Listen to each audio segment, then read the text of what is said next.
आजोबा, माझं नाणं हरवलं. आता मला ते कधीच सापडणार नाही. अरे बाळा, कोणतीही गोष्ट मिळवण्यासाठी फक्त ताकद पुरेशी नसते, एकाग्रता आणि धैर्य लागतं. चल, तुला एका राजकुमाराची गोष्ट सांगतो, ज्याने आपल्या लक्ष आणि धैर्याने अशक्य गोष्टही शक्य केली. ही गोष्ट आहे मिथिला नगरीची. राजा जनक हा मिथिला नगरीचा राजा होता. त्याला एक सीता नावाची सुंदर कन्या होती. ती सुंदर, बुद्धिमान आणि पराक्रमी होती. सीतेच्या स्वयंवरासाठी राजा जनकाने एक अट ठेवली.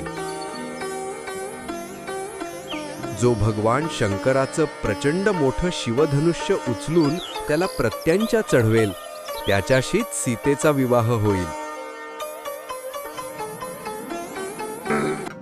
अनेक पराक्रमी राजे प्रयत्न करत राहिले,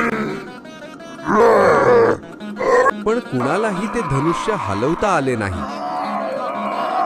नातवाने मध्येच आजोबांना विचारले, मग पुढे काय झालं आजोबा? पुढे काय झालं हा प्रश्न तुम्हालाही नक्कीच पडला असेल. उत्तर जाणून घ्यायचंय का? तर मग रामायणातील ही पूर्ण गोष्ट पाहण्यासाठी आजोबांच्या गोष्टी या आपल्या YouTube चॅनलला आजच भेट द्या. व्हिडिओ आवडला असेल तर लाईक करा, कमेंट करून आपली प्रतिक्रिया कळवा आणि आजोबांच्या गोष्टी या आपल्या चॅनलला Instagramवर फॉलो आणि YouTubeवर सबस्क्राईब करायला विसरू नका. भेटूया पुढच्या गोष्टीत. तोपर्यंत आनंदी राहा आणि शिकत राहा.